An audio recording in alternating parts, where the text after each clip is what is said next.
Ex-Ripple director Sean McBride gives the green light, breaking down XRP's imminent legal victory, stating, quote, "Just my opinion, but I think Stuart Alderoty, Ripple's chief legal officer, read the SEC's reply brief and made the comment about, 'We are closer than ever to putting this lawsuit behind us,' because he knows their arguments are weak." Furthermore, Sean McBride also believes Judge Torres made her decision already, but judicial process will prevent that decision from being made public until September. So Sean McBride, Ripple Insider, is effectively confirming and saying that XRP already has the green light. We have already won.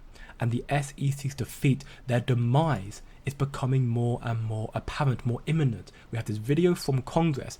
US Republican Mike Flood speaks in support of HJ Res 109, his resolution to overturn the SEC's SAB 121. Quote, "If we don't pass this resolution, we are effectively giving the green light to our regulators to bypass the APA rulemaking process with immunity."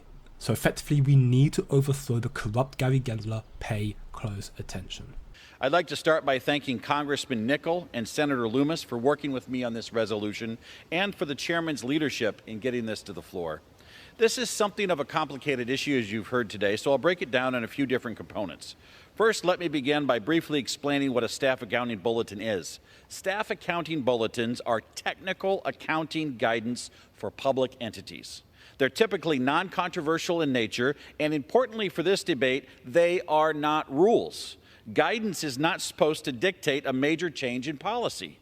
That's what our notice and comment rulemaking process is for. This specific bulletin effectively requires banks to put digital assets held in custody on their balance sheet. Simply put, that's not how custody usually works.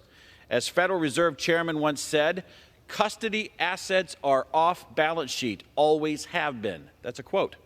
This bulletin upends custodial practice for banks, and it effectively keeps banks out of this market entirely. That's not good for consumers or investors.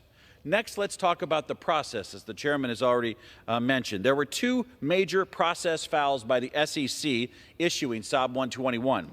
Number one, the SEC is not a bank regulator, and SAB 121 affects a core banking activity, custody. Yet, the SEC issued this bulletin without even talking to the regulators first. Think about that. The SEC issued this without even talking to the prudential regulators. That's an incredible oversight, particularly given the bulletin's unusual treatment of custodial assets. Number two, the Nonpartisan Government Accountability Office determined that this bulletin is effectively a rule. In other words, the SEC got caught trying to circumvent the APA and the due diligence requirements that come with it. The SEC has been unwilling to have any conversation about making changes. That leaves us with no choice. Congress needs to act through the Congressional Review Act to rescind SAB 121. The SEC are tyrants. They have far too much power. The SEC is not even a banking regulator, and SAB 121 illegally overreaches into banking regulations. SAB 121 must be overturned to move digital asset adoption by banks forward. It is a necessity for crypto to flourish.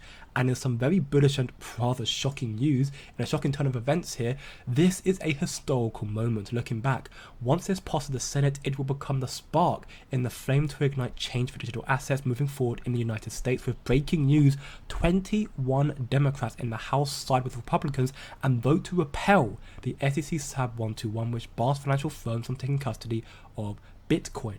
On to the Senate next. This is massive, massive news.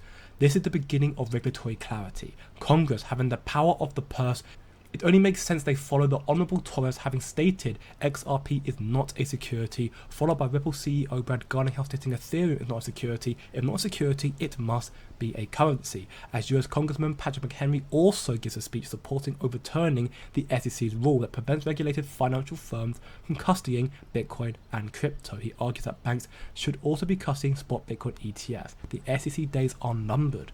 Congress will overturn their rule, and XRP will be the flame, will light the flame that allows crypto to flourish in the United States. XRP is about to soar to the moon once we get this verdict, very, very soon.